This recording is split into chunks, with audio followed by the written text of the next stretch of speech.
Okay, good afternoon. Welcome to Introduction to Literature class.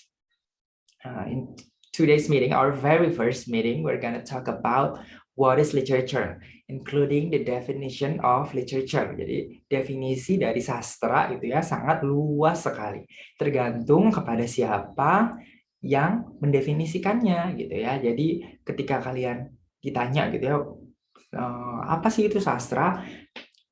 Tidak ada salahnya gitu ya. It would be very smart for you to quote. Artinya kalian mengutip gitu ya pendapat ahli atau pendapat tokoh yang sudah mumpuni di bidangnya gitu ya. Ya, makanya nanti ketika menulis skripsi itu kalian akan mengutip ketika mengutarakan hal-hal yang penting gitu ya, kalian harus mengutip. Jadi tidak boleh tidak mengutip, karena kalau kalian menuliskan atau mengucapkan kata-kata yang sebenarnya adalah kata-kata orang lain yang sudah diucapkan ahli, terutama apalagi ketika kata-kata tersebut sangat dikenal gitu ya, very established, itu kalian namanya melakukan plagiarism atau menyadur gitu ya. And that's a very big crime in the academy. Jadi itu adalah plagiarisme atau menjiplak gitu ya, itu adalah sesuatu yang sangat dilarang dalam dunia akademisi, dalam akademisi gitu ya. Oke, definisinya sastra ini kan luas sekali gitu ya. Lalu bagaimana kita mendefinisikan? Nah, balik lagi seperti mata kuliah tadi gitu ya, kita lihat konteksnya gitu ya. Kita lihat siapa yang membicarakannya. Kita lihat di forum apa kita berbicara gitu ya. Kalau nantinya di forum misalkan anak SMP, anak SMA gitu ya, tentu saja kita tidak bisa memberikan pengertian yang terlalu mutakhir, yang terlalu canggih gitu ya. Jadi harus sesederhana mungkin. Tetapi kalau kita berbicara di depan senior gitu ya, depan profesor, baru kita bisa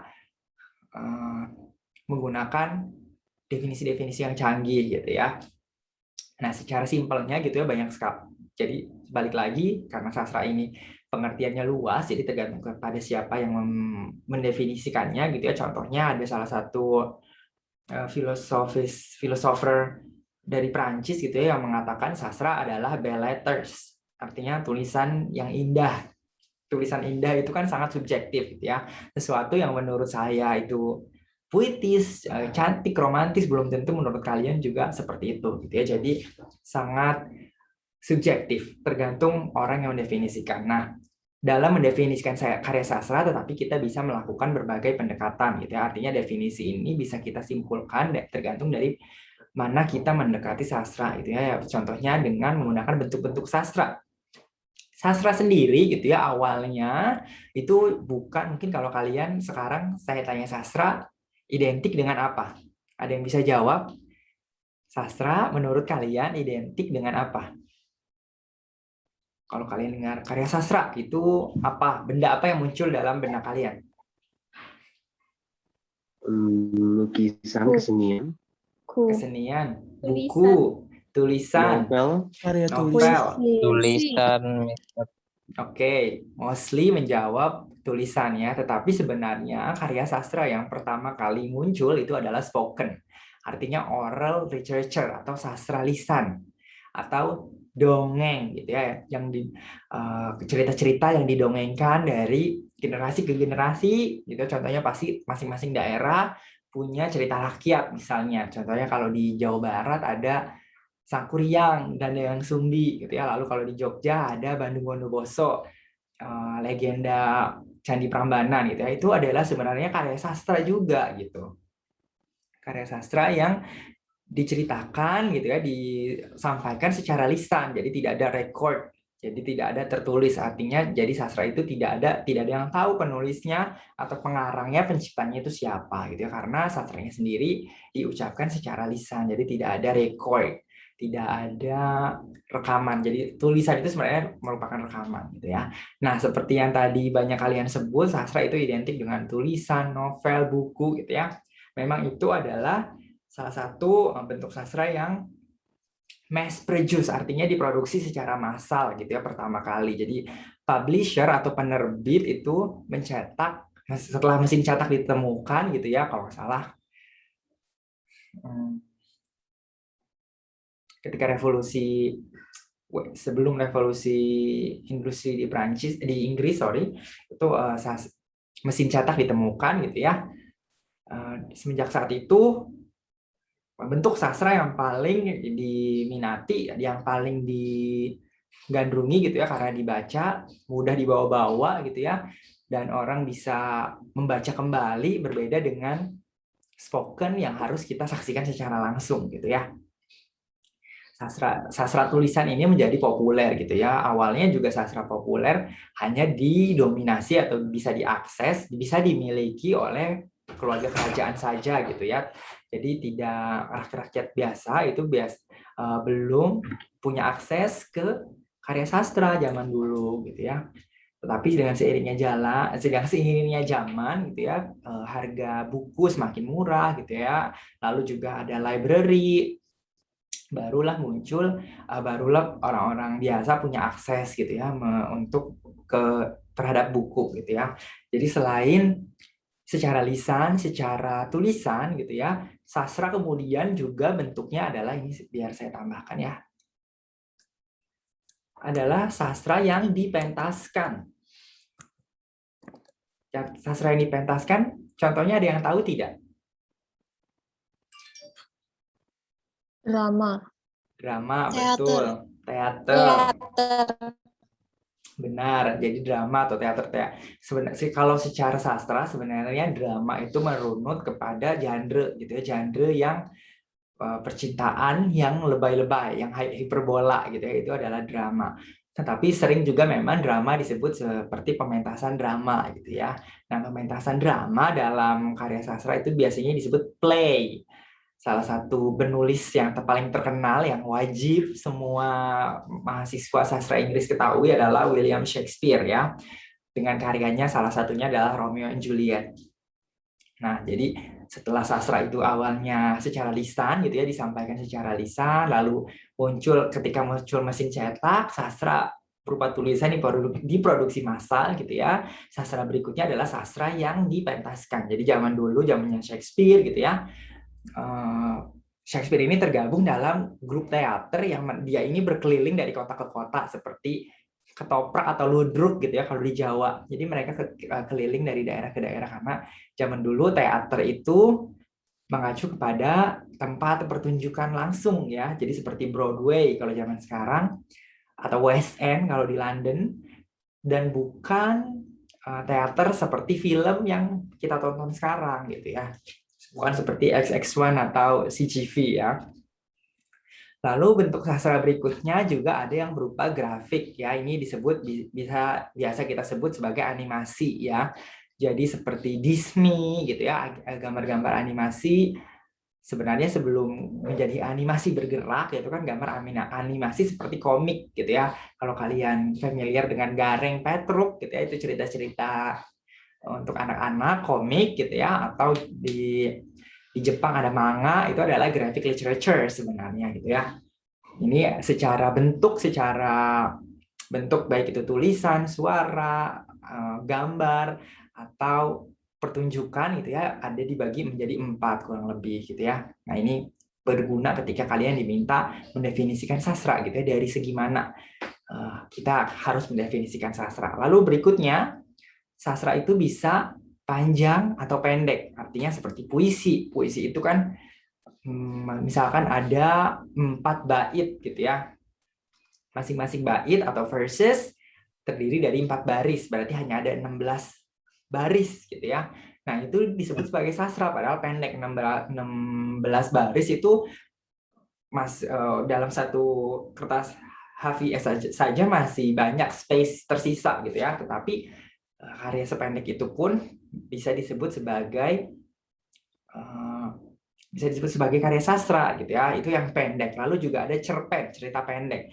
Cerita pendek ini sebenarnya adalah karya yang di pengertiannya gitu ya. Jadi cerita pendek itu juga nanti kategorisasinya sulit didefinisikan juga gitu ya. Jadi seberapa pendek sebuah cerita agar bisa kategorikan sebagai cerpen gitu ya. Kalau terlalu pendek nanti seperti puisi. Kalau terlalu panjang ya jadinya novela atau novel gitu ya. Nanti ada pembagian lagi novela, novelet, novel gitu ya, tergantung panjangnya. Jadi ini juga tergantung siapa yang melihat gitu ya. Nanti kalau pendek sekali itu puisi. Tapi puisi juga nanti punya karakteristik tersendiri yang akan kita pelajari juga di pertemuan-pertemuan berikutnya. Lalu ada cerpen. Cerpen itu adalah cerita-cerita yang bisa kita habiskan gitu ya. Ceritanya itu bisa sekali baca dalam satu kali duduk. Artinya misalkan ketika kita berangkat bekerja naik kereta gitu ya, naik angkutan umum. Nah, ketika di angkutan umum itu kita membaca, lalu ketika kita sampai di tempat kerja, cerita tersebut sudah selesai. Kita sudah habis membaca cerita tersebut. Nah, itu disebut sebagai cerpen sebenarnya. Jadi mau itu cerpen 6 halaman, 10 halaman, 20 halaman tetap bisa disebut cerpen gitu ya. Jadi tidak ada batasan secara fix secara jumlah halaman gitu ya. Lalu ada juga karya sastra yang open dan close ended. Open ended artinya adalah di akhir cerita gitu ya, tidak benar-benar tamat gitu ya. Jadi seperti to be continued, tetapi cerita ini sudah berakhir. Nah, biasanya nanti cerita-cerita yang open ended ini ada dua kemungkinan gitu ya, antara akan ada lanjutannya seperti misalkan kalau film berarti ada sequelnya gitu ya, atau interpretasi gitu ya dari cerita tersebut, maknanya, kelanjutan hidup tokoh-tokoh, karakter-karakter yang ada di cerita itu nanti terserah kepada pembacanya gitu ya. Misalkan di akhir adegan gitu ya, akhir cerita itu satu karakter akan membunuh satu karakter lainnya. Tetapi that's it gitu ya, the story ends there. Ceritanya berakhir di situ. Nah, nanti itu tergantung dari interpretasi pembaca. Sebenarnya karakter ini berhasil nggak sih membunuh karakter itu gitu ya? Atau mati nggak sih karakter yang dicoba dibunuh itu gitu ya? Nah, di situ sebenarnya nanti pembaca diberikan keleluasaan untuk menginterpretasi gitu ya, karakter ini mati atau enggak, ngebunuh berhasil atau enggak gitu. Kalaupun berhasil ngebunuh, apakah si pembunuh ini ditangkap polisi atau tidak, dijatuhi hukuman atau tidak gitu. Jadi open for interpretation ceritanya itu gitu ya. Dan ada juga yang close ended. Close ended ini ya sudah begitu selesai ya selesai gitu ya, tamat, tidak ada, sudah selesai, seperti tidak ada kelanjutan lagi dari cerita tersebut gitu ya. Lalu sastra juga bisa didefinisikan secara fiksi atau non-fiksi gitu ya. Ada yang tahu perbedaan fiksi dan non-fiksi?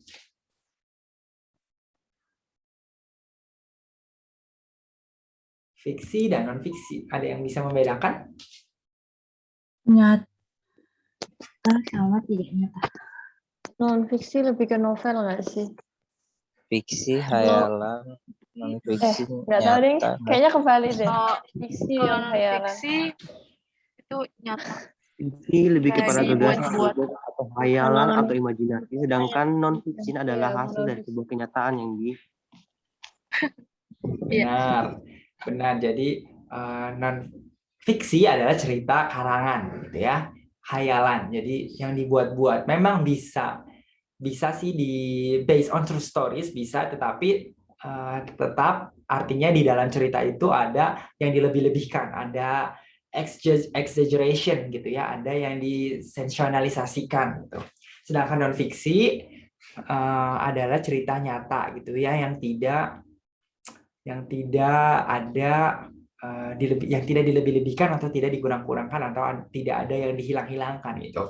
Jadi apa adanya. Tetapi sebenarnya dua pengertian ini pun semakin kabur gitu ya. Jadi seperti buku sejarah pun sebenarnya gitu ya ada pengarangnya, dan pengarang itu tidak hidup ketika di zaman waktu yang dia ceritakan sejarahnya gitu ya. Misalkan di buku anak SD gitu ya tentang sejarah 45. Penulis buku ini lahir di 80-an gitu. Dia tidak mengalami tahun 45 itu. Sehingga sebenarnya buku sejarah pun bisa dianggap sebagai fiction karena bukan hasil dari observasi langsung.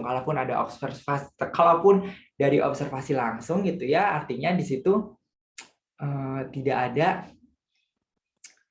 harusnya tidak ada sisi subjektifnya gitu, harus benar-benar objektif. Jadi sebenarnya eh, fiksi dan non fiksi itu hanya seperti disclaimer saja. Jadi agar misalkan ada cerita pembunuhan dari keluarga A, si tokoh A gitu ya dibunuh, lalu dibuat ceritanya oleh seorang penulis ini agar tidak dituntut oleh si keluarga orang yang dibunuh itu, dia menuliskan dalam novelnya cerita ini adalah fiksi gitu ya. Kemiripan, kesamaan nama hanyalah sebuah kebetulan, biasanya ditulis seperti itu. Jadi agar tidak dituntut gitu ya. Jadi sebenarnya perbedaan fiksi dan non fiksi pun semakin kabur gitu ya. Termasuk juga kalau kalian nonton film dokumenter, sebenarnya dokumenter juga kan itu tidak benar-benar misalkan dalam durasi film yang 3 jam, tidak benar-benar film dokumenter itu menampilkan 3 jam secara utuh. Pasti ada yang dipotong, ada yang ditambahkan, ada yang diambil, ada yang alur plotnya dibuat gitu ya. Jadi penyusunan ceritanya tidak secara kronologikal, tidak secara urutan waktu, itu juga sangat memungkinkan gitu ya. Jadi harus hati-hati, kecuali memang seperti biasanya non-fiction itu seperti buku-buku akademis gitu ya, akademik, buku pelajaran itu biasanya non-fiction, seperti buku IPA terutama ya, yang ilmu-ilmu eksak gitu ya, satu tambah satu ya selalu 2 gitu, tidak berbeda dengan misalkan buku sejarah itu tadi gitu ya. Buku PPKN misalkan ada, pasti melihat seperti norma kesusilaan, norma kesopanan, itu juga pasti setiap penulis dalam menuliskan buku itu akan berbeda-beda gitu. Jadi harus hati-hati gitu ya. Contohnya misalkan ketika menonton film Paranormal Activity. Paranormal Activity itu kan filmnya seolah-olah gambarnya itu merupakan gambar dari CCTV gitu ya. Tetapi sebenarnya di situ juga ada pengaturan alur cerita, sebenarnya tidak benar-benar secara kronologikal gitu, dan ada hal-hal yang di highlight gitu. Artinya misalkan ada bagian semenyeramkan atau seberhantunya apapun sebuah rumah gitu ya, tidak mungkin selama 24 jam berhantu terus hantunya muncul terus, kan tidak juga seperti itu ya. Jadi baru ketika hantunya muncul itu yang ditayangkan, yang hantunya tidak muncul ya di-cut gitu ya. Lalu berikutnya gitu ya, bentuk dari sastra juga bisa berupa printed, artinya yang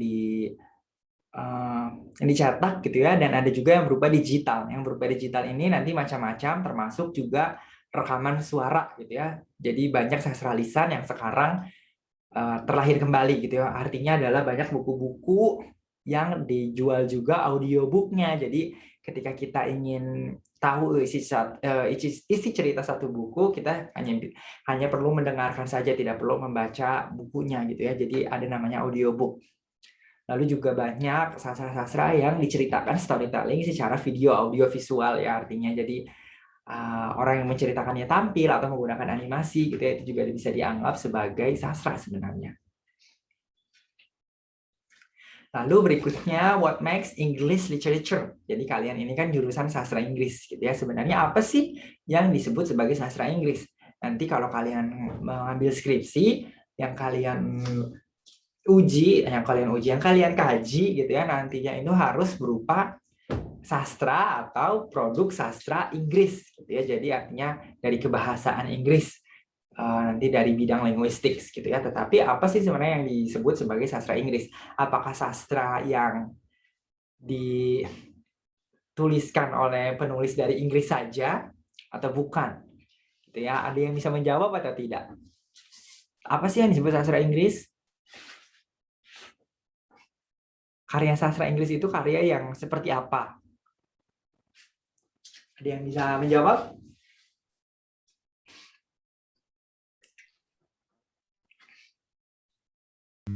Karya yang ditulis dalam bahasa Inggris. Benar, itu yang opsi pertama ya. Jadi karya yang ditulis dalam bahasa Inggris.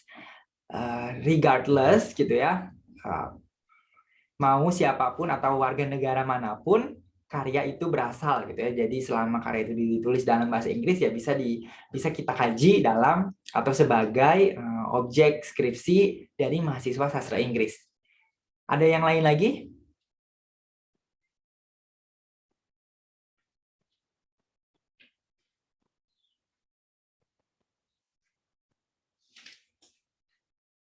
Jadi sastra Inggris juga bisa dilihat dari penulisnya, gitu ya. Penulisnya ini berasal dari negara yang bahasa nasionalnya itu bahasa Inggris atau bukan, gitu ya. Contohnya misalkan Malaysia itu kan bahasanya sudah campuran, tetapi Malaysia mungkin belum ya. Singapura itu kan bahasa nasionalnya sudah bahasa Inggris. Kalau Malaysia masih campuran dengan Melayu ya. Nah, karya-karya dari penulis Singapura gitu ya yang menggunakan bahasa Inggris juga bisa kita jadikan sebagai objek kajian dalam program studi sastra Inggris gitu ya, karena negaranya sendiri bahasa nasionalnya adalah bahasa Inggris gitu ya. Contohnya adalah novel. Waktu saya skripsi, waktu saya S1, novel yang saya kaji itu penulisnya adalah Kevin Kwan. Novelnya berjudul Crazy Rich Asians. Ada yang pernah dengar novel atau film Crazy Rich Asians? Ada. Nah, pasti ya. You have to watch it, you have to read it. Nanti kalau kalian sudah ke Jogja, if you wanna borrow my novels, you can borrow my novels. You can, gitu ya. Silakan kalau ada karya saya, koleksi saya yang kalian tertarik untuk baca, you can always borrow. Termasuk ya tadi Kevin Kwan ini adalah keturunan Chinese gitu ya, dia warga negara Singapura. Dilahirkan di Singapura gitu ya, tetapi karyanya itu dalam bahasa Inggris gitu ya. Karyanya dalam bahasa Inggris. Tetapi boleh tuh saya mengkaji novel tersebut gitu ya, walaupun jurusan saya sastra Inggris gitu ya. Yang berikutnya yang bisa dianggap sebagai sastra Inggris adalah tentang Western culture gitu ya. Jadi written within Western culture artinya adalah karya tersebut ditulis dalam budaya Barat. Artinya contohnya misalkan misalkan adalah karya Heart of Darkness. Jadi ini adalah cerita bersettingnya itu di Afrika, tapi bercerita tentang penjajahan yang ada di Afrika. Penjajah itu dari mana sih? Dari Eropa, gitu ya, budaya Barat, gitu kan. Nah, karya tersebut juga sangat bisa sekali dikaji dalam sastra Inggris, gitu ya, karena walaupun settingnya Afrika di zaman penjajahan di Afrika, tetapi di situ ada penjajah yang dari Eropa, yang dari negara budaya Barat gitu ya. Jadi termasuk ke dalam sastra Inggris. Jadi sebenarnya sastra Inggris sendiri bukan hanya karya-karya yang dari penulis Inggris. Inggris sendiri pun nantinya gitu ya, ketika kita mendefinisikan Inggris, Scotland termasuk Inggris atau bukan? Bukan. Ya. Bukan. Ada yang menjawab bukan, ada yang iya. Ada yang jawab bukan, ada yang iya. Kalau Inggris, sepertinya kurang tepat ya. Kalau menjawab Britania Raya atau Great Britain atau United Kingdom, UK ya, itu Scotland masuk. Scotland, Wales, Ireland, ya itu masuk ya. 4 pulau itu termasuk dengan pulau yang ada Londonnya gitu ya, pulau Inggris yang ada London, ada Manchester, Liverpool itu adalah Inggris. Tetapi kalau mau kita memasukkan Scotland, Wales, Ireland, itu kita harus menggunakan Great Britain atau United Kingdom. Jadi yang sastra Inggris sendiri bukan hanya sastra-sastra yang ditulis berasal dari negara penulisnya itu bukan harus berkewarganegaraan Great Britain atau Britania Raya saja gitu, tetapi bisa juga ya, karya-karya yang ditulis dalam budaya Barat. Bisa juga dari penulis-penulis yang negaranya sudah menggunakan bahasa Inggris sebagai bahasa nasionalnya, seperti Singapura tadi contohnya. Oke, berikutnya ini adalah main genre ya, bacanya genre karena berasal dari bahasa Prancis. Ini adalah 3 genre utama gitu ya yang akan kita pelajari dalam mata kuliah ini juga ke depannya gitu ya. Jadi ada prose. Prose ini adalah nantinya novel, cerpen itu ke dalam prose. Masuknya ke dalam prose. Kenapa? Nanti ada karakteristiknya sendiri. Kita akan pelajari ya. Lalu berikutnya, bentuk berikutnya adalah poetry, yaitu puisi. Puisi ini termasuk juga di dalamnya lirik lagu gitu ya, pantun juga masuknya ke dalam poetry. Kenapa? Karena ada kaidah-kaidahnya, ada karakteristik atau elemen-elemen yang membuat sebuah karya sastra itu masuk ke dalam poetry atau ke dalam prose. Lalu yang terakhir seperti tadi yang sudah saya jelaskan ada play. Play ini adalah karya sastra yang ditampilkan, yang diperankan gitu ya. Jadi drama atau teater gitu ya. Bahasa orang Indonesia lebih mengenal play dengan sebutan drama atau teater. Yang terakhir gitu ya, ini adalah development atau perkembangan dari karya sastra. Nah, karya sastra sendiri nantinya berubah gitu ya seiring berjalannya waktu. Kalau zaman dulunya tadi seperti saya ceritakan, awalnya karya sastra itu adalah secara lisan gitu ya, diceritakan dari generasi ke generasi, dari orang tua, kakek nenek ke anak cucunya gitu ya. Tapi lalu nanti muncul media massa, percetakan gitu ya, mesin cetak, muncullah novel gitu ya, cerpen. Cerpen pun awalnya munculnya di majalah sebenarnya. Jadi majalah itu terbit bulanan gitu ya, atau tabloid yang terbit mingguan itu biasanya ada cerpennya. Jadi banyak sekali cerpen-cerpen ternama gitu ya, yang pertama kali muncul itu sebenarnya di majalah seperti majalah The Atlantic, Harper's Bazaar gitu ya, banyak sekali. Kalau sekarang medianya sudah semakin banyak gitu ya. YouTube pun sebenarnya memuat karya-karya sastra seperti cerita-cerita yang dinarasikan ya, storytelling, atau cerita bergambar yang bergerak, animasi itu kan juga banyak. Contohnya misalkan kalau cerita-cerita horor ada Nadia Omara ya, itu sebenarnya merupakan bentuk dari bentuk sastra yang baru sebenarnya yang dinarasikan gitu. Atau ada gambar sketsa cerita horor juga, namanya apa saya lupa ya. Nanti maybe I can show you later. Itu juga sebenarnya merupakan cerita karya sastra tetapi dituangkan dalam gambar dan dinarasikan juga gitu ya. Jadi sketsa yang dinarasikan. Lalu berikutnya juga consumption. Kalau zaman dulu sastra dikonsumsi secara lisan gitu, artinya kita harus mendengarkan secara langsung cerita-cerita yang disampaikan, yang diceritakan oleh kakek nenek orang tua kita gitu ya. Lalu setelah munculnya mesin cetak, sastra itu dibaca, kita bisa baca kapan saja sesuka kita gitu ya. Lalu muncul audiobook, kita bisa mendengarkan cerita sambil nyetir misalkan gitu ya, sambil berangkat kerja, sambil nyetir, sambil masak gitu ya, kita bisa mendengarkan cerita. Lalu sekarang banyak juga yang streaming gitu ya, termasuk di dalamnya Spotify, Joox itu juga banyak audiobook di situ gitu ya. Termasuk film juga, beberapa film sebenarnya sudah dianggap sebagai bentuk karya sastra, tetapi tidak semua program studi bisa mengizinkan untuk film dijadikan sebagai objek skripsi. Jadi cara konsumsi dan media karya sastra pun sebenarnya berubah gitu ya, sesuai dengan seiringnya jalannya waktu. Kalau dulu diceritakan ada muncul mesin cetak, dicetak gitu ya, dicetak baik itu dalam novel sendiri atau dalam majalah. Lalu setelah munculnya internet ya ada fanfiction, ada blog gitu ya, ada di YouTube, ada juga audiobook gitu ya. Nanti setelah itu ada streaming services seperti Joox, Spotify itu juga banyak memuat cerita-cerita. Contohnya ada Do You See What I See, itu cerita horor temannya Raditya Dika ya. It's very good. You should take a listen. Okay, we have 5 minutes left. Are there any questions? We have come to the end of the materials for today. Apakah ada yang ingin ditanyakan? Sir, mau nanya dong. Sure, Raffi.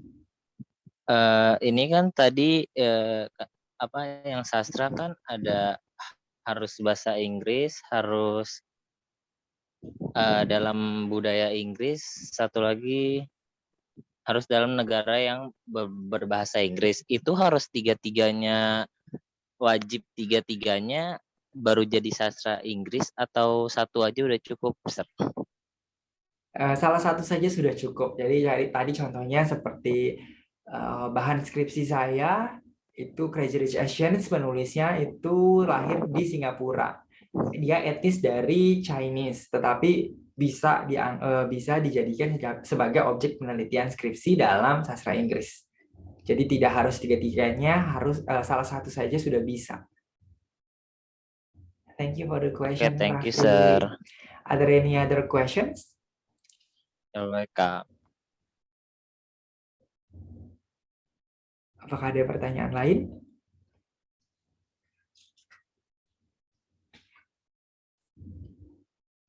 Oke, kalau sekarang pertanyaannya belum muncul, lalu beberapa jam kemudian baru muncul, please just ask on WhatsApp ya. We can always discuss further what we have learned on Zoom sessions. Jadi pembelajaran kita tidak hanya berhenti ketika di sesi Zoom atau di kelas, tapi juga bisa kita lanjutkan ketika diskusi melalui WhatsApp dan lain-lain ya.